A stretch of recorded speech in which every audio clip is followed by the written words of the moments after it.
Hello everybody, and welcome back to JOESTER Reviews, the show where we review stuff. Today's episode will be a bit different from usual, because instead of reviewing just one thing, today we have two victims. Turning Red, the latest Pixar movie, and also The Batman. I don't think I could have picked two less similar films if I actively tried, but they both came out in the same time period, so why not? If you only want to see the review for one of these movies, then I will have time codes for each one linked in the description. Also, I structured this video a little bit differently than usual. Instead of talking about the good and bad aspects of each movie at a time, I will instead just talk about my general thoughts about each movie, sort of like what I did with my Everything I Missed in 2021 video. And with all that said, let's just jump into it. So, Turning Red. I didn't dislike this movie nearly as much as I thought I would. Because the trailers and, the reviews, didn't really seem that good or, give me the impression that I would have liked it. Even the people who were praising it were saying stuff like, I can understand why people not in the target demographic wouldn't like this. But I had a surprisingly good time with this movie. Mostly because all the negative reviews I had seen lowered my expectations. But after hearing a lot of people talk about how this movie was basically an hour-and-a-half long period illusion, I just sort of assumed I wouldn't like it. But that is not actually true. I do think the idea that guys who get uncomfortable about period discussion as immature is kind of dumb. Yeah, I know that periods are natural and all that, but they're still heavily associated with both blood and the vaginas of preteens, two things that most men would rather spend the least amount of time thinking about as humanly possible. That being said, this movie is not a one-to-one period metaphor. All the people saying it is usually suggest that the metaphor was not well pulled off and use that as, criticism towards the movie. Everyone's saying stuff like, the fact that you can use a magical ritual to permanently banish the panda makes the metaphor fall apart because you can't do anything like that for periods. Congratulations, you have almost figured out the point. Maybe the fact that you don't think the metaphor was well pulled off means that it wasn't actually a goddamn metaphor. The panda isn't a metaphor for periods specifically. It's more geared towards puberty itself and the crushes and obsessions that you develop during that time. You can either bury those feelings inside you and act like you did when you were a child, or you can embrace those feelings. May's struggle of whether or not to banish the panda represents this very well. And I gotta say, May's struggle with this and her relationship with her mother is just the heart of this movie, and it's really well pulled off. I could actually relate to a lot of what May was going through. I found her struggle of just trying desperately to appease your parents was just very relatable. Also, May's relationship with her dad is also really well done. They have a very sweet scene together late in the movie that actually turned out really well. Also, just the animation. It's really good. The panda is so cute. I want to hug it, and I want a plush of it, and I want to hug the plush too.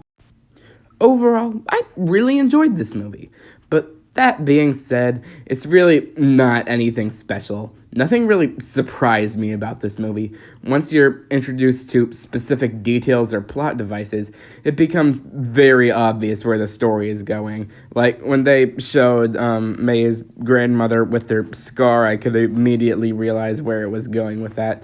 The plot was just, very predictable, and the movie itself just feels like it was mostly comprised of stuff that I've seen done better in other places before it. It explores intergenerational trauma. 5 months after Encanto did it much better, and despite how much I liked some aspects of the mother-daughter relationship here, Ming felt cartoonishly overbearing at times. I know Asian parents can be bad, but some of her actions were just straight up absurd. You could see a better version of this in something like Finding Nemo, where Marlin can be very harsh at times, but it always feels like he's acting in a way that I could actually imagine a real parent actually acting like. It never dips into unbelievability like Ming often does in Turning Red. Another thing that bugged me about this movie is how they often introduce plot lines that end up going nowhere. Like the cashier who May has a crush on that plays a major role in the beginning of the movie, but just straight up disappears after one short scene later.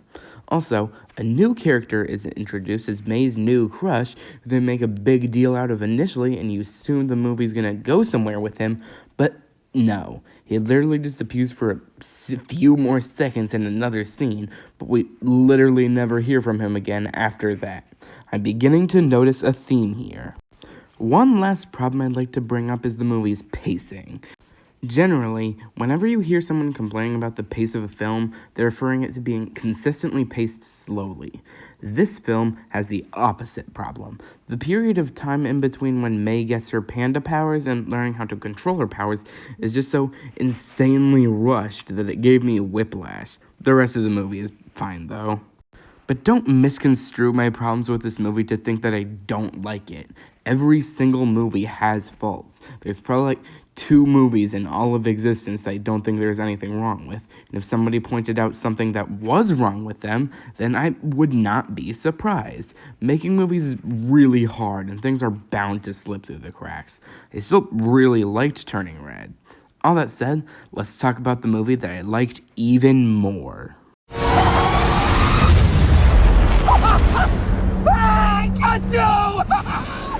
I got you!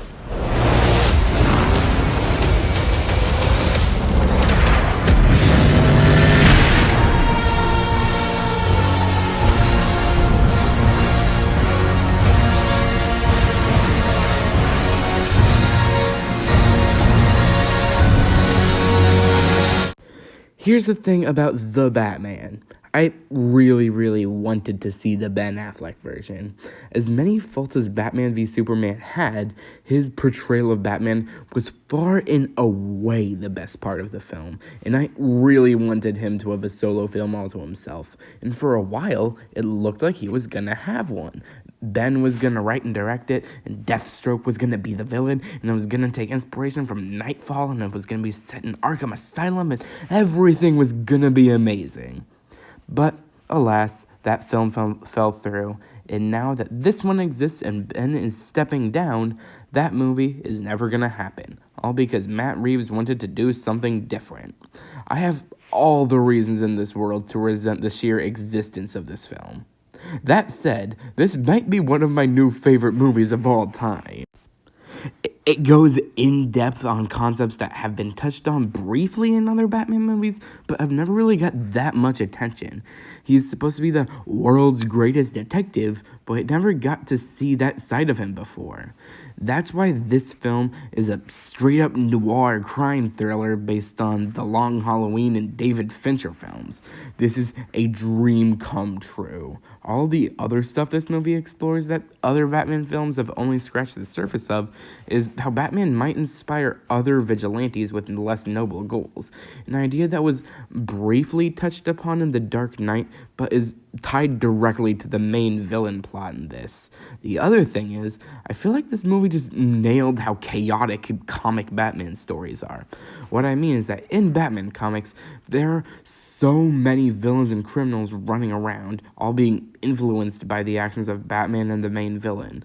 A pitfall is that a lot of superhero movies fall victim to is having too many characters and plot lines like Spider-Man 3 or The Amazing Spider-Man 2 or Iron Man 2, but this not only survives with that, but thrives off of that.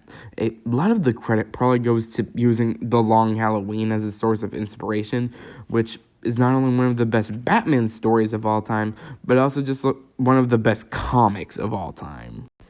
Some more great things about this movie are the performances, action, and the tone. Everyone and their mom have been praising these, so I'm going to try to keep it brief. Robert Pattinson nailed it as Batman and Bruce. Zoe Kravitz did a fantastic job. John Turturro is a legend. And Andy Serkis did well as Alfred, considering what little screen time he had.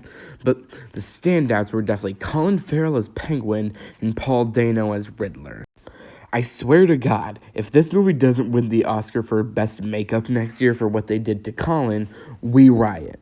I have no idea what the hell kind of dark magic they used on him, but by golly, I could not tell that he was Penguin.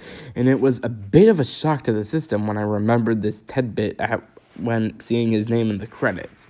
But Paul Dano as Riddler rocked. I know I'm gonna get shat on for this opinion, but he's my new favorite Batman villain, and I prefer him over Heath Ledger's Joker. He's so intimidating, from when he's screaming at Coulson over the phone to when he's just sitting in prison quietly talking to Batman. He's always intimidating, and his presence commands the screen whenever he's on, and the action is just chef's kiss. Battinson's hand-to-hand combat is right in the sweet spot between Bale's safe but lackluster fighting style and the majesty of the warehouse fight in Batman v Superman, but in this case, you can tell that the goons are actually still alive. Batfleck really needs a therapist, and Matt Reeves nailed the dark and gritty tone of Gotham. That being said, the movie's not without its problems. First off, and a lot of people have pointed this out already, but it does not need to be this long. I get what the movie was going for, but at times it just felt gratuitous. Like, there's so many points in the movie where it feels like it could have ended, but it just doesn't. So those were my reviews of Turning Red and The Batman. If you agree or even disagree but still like the video, then why not leave a like or a comment or share it or subscribe? Thank you guys so much for tuning in, but peace out.